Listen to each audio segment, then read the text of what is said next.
Nada foi o destino. Nós vivemos sob a fatalidade. Os acontecimentos da vida são pré-determinados. Todos os acontecimentos são decorrentes da responsabilidade humana. Então, aí eu estava lendo até o Livro dos Espíritos e há uma pergunta interessante mencionando que algumas pessoas parecem viver sob estigma de sempre ter desgraças. O que é isso? Azar? Então, geralmente são escolhas do próprio homem antes de reencarnar para o seu burilamento espiritual. Então vem aquela consciência de karma, de castigo divino. O Deus não castiga ninguém. Ele é a misericórdia, ele é a fonte de energia absoluta, ele é o nosso grande protetor, ele é o início, ele é tudo.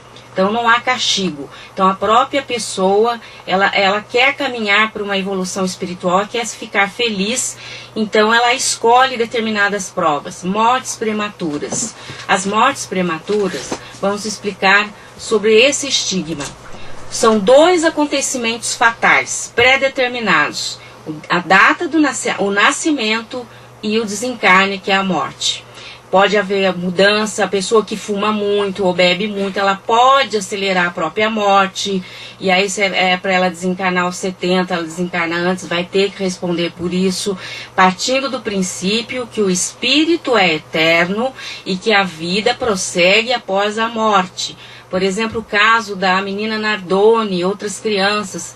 O caso desse maníaco da Cantareira. Alguém tem o destino de vir a nascer para ser assassino? Ninguém tem o destino de vir a renascer com o destino de cometer um crime. Essa alma já vem cheia de provas, cheia do peso da própria inferioridade do espírito, ele comete um crime. Ninguém... Uma vez eu li um texto assim, que parece que a pessoa vem com o destino de assassinato. Jamais. E quem sofre uma violência sexual, uma criança como a Isabela, uma criança tão terna, de 5 anos, a idade da minha neta, por que aconteceu isso com ela?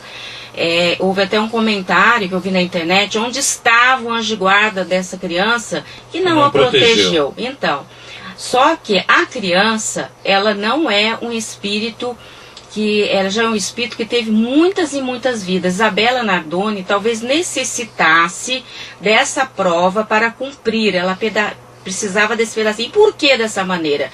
Isso é só Deus, só a ficha dela lá em cima. Talvez ela precisasse, não como um castigo. Então, certamente a mãe ou os pais que perdem crianças podem ficar até revoltados. Então minha criança ela é um anjo. Por que ela... Só que a pureza infantil realmente existe através da matéria. Ela sendo uma criança, por isso que ela renasce, a gente renasce, porque aí os pais podem ir educando, mas o espírito já vem lá com muitas e muitas vidas.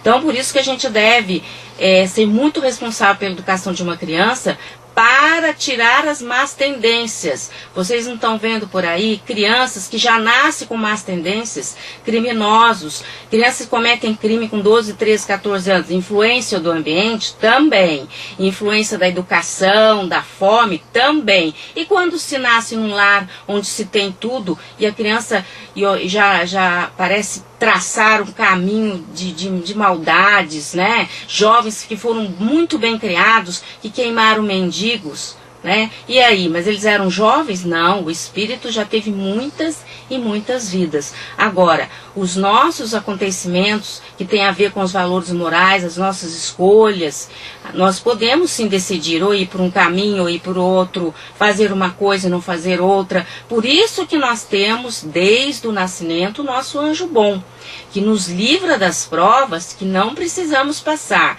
nos livra de doenças que não precisamos sofrer. Não estamos aqui para sofrer, mas às vezes a dor é necessária para o brilhamento do espírito. Às vezes a morte de uma criança é mais prova para os pais, porque dali pode nascer um verdadeiro despertar por causa dessa dor. Então, algumas crianças morrem doentes, né? O câncer infantil, por exemplo, né? Mas por que aquela criança tem câncer? Já aos 5, 7, 10 anos já começa com sintomas de leucemia. Por quê? Deus é injusto? O que ela fez? Né? Então, essa criança já vem lá de trás. Talvez ela escolheu essa prova para burilar o seu espírito. A gente adiantando um pouco mais no futuro espiritual, a gente pode ver que tudo tem uma razão de ser. No caso de quem não acredita necessariamente nessa intervenção divina, o ateu, ou alguém que possa estar nos ouvindo aqui, seja de um outro segmento religioso que não acredite nessa história de já temos uma dívida para pagar. O ateu pode ser uma pessoa de ótimo coração, ter uma vida pautada pela caridade, pela fraternidade, só que ele não acredita em nada, ele acha que depois da morte tudo acaba. Isso vai ser um empecilho para ele depois do desencarno, porque ele vai ficar perdido, né? Ninguém se torna santo depois que morre.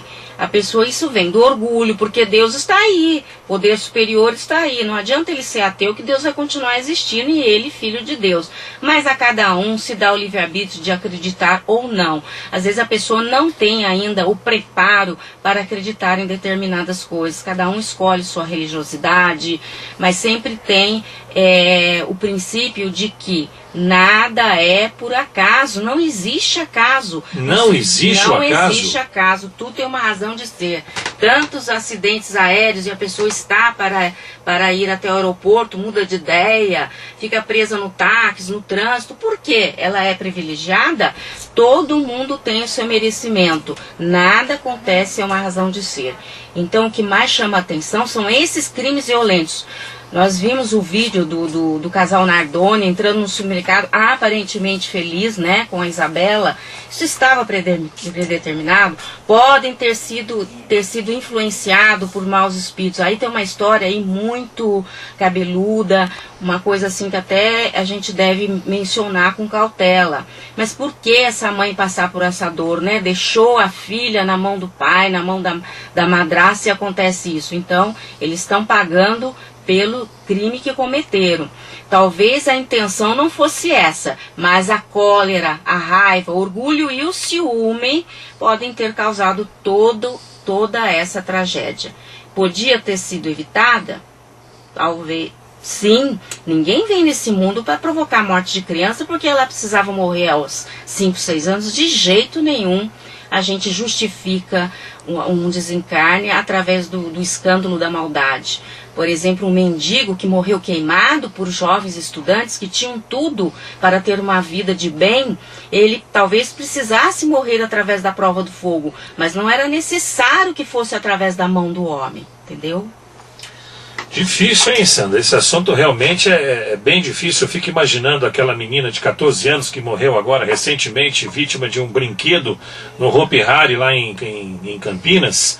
Despencou lá de 30 metros de altura, estava mal. A missão dela estava cumprida. Mas e onde é que entra aí a mão do camarada que deveria ter dito para ela assim, ó, você não podia sentar nessa cadeira, essa cadeira aqui tá inabilitada para esse brinquedo. Felizmente na Terra... Quer dizer, o destino do outro interfere na nossa vida, é isso? Felizmente na Terra, às vezes a dor é necessária para que ocorram mudanças. Não que essa menina tenha sido um anjo imolado, mas talvez ela tivesse escolhido a prova, ou então ela precisava se libertar antes, já cumpriu a missão, porque a Terra é um planeta de expiação. As pessoas que partem cedo geralmente já cumpriram sua missão, estão em um plano espiritual muito melhor, estão sendo tratadas espiritualmente, mas às vezes a dor é necessária para que as pessoas sejam mais responsáveis. Aquela menininha de 3 anos, que mais parecia um anjinho louro, sua primeira vez na praia e vem um jet ski e atropela. Irresponsabilidade dessas pessoas que só pensam em si. Então precisa haver, às vezes, essa dor para que as pessoas mudem, as leis mudem. Não que ela tenha sido ao acaso escolhida, ela estava na hora dela. Naquele momento ela iria morrer de qualquer maneira. E essa é a fatalidade. Não tem pessoas que falam, não chegou minha hora, né? Ninguém tem que se preocupar com a morte, então? Não, nós temos que nos preocupar com a vida. O medo da morte até é natural, porque nós nascemos com aquela coisa da preservação da nossa matéria. Porque senão, como a morte é libertação, se a gente não nascer com essa preservação da nossa natureza, da nossa matéria, cuidando da saúde, a gente vai querer se libertar logo. Então, acho que todas as crenças podem estar emanadas numa missão de bem, de alegria, para que mais tarde a Terra não precise desses exemplos de dor, que os pais não precisem sofrer essa dor, que geralmente é prova para os pais. Aquele casal de japoneses que perderam o menino, o próprio funcionário sequestrou a criança, eles até perdoaram o assassino, acho que são espíritas.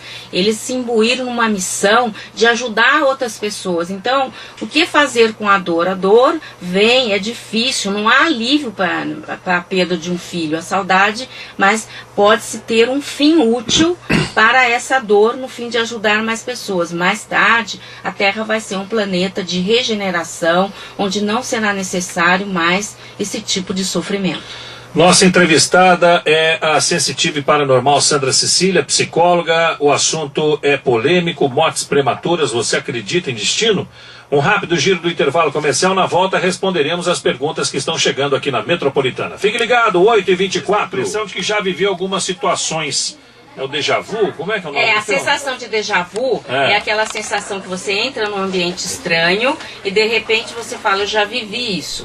Tem uma sensação que ela não provém de vidas passadas, mas sim do cérebro, tem até um nome.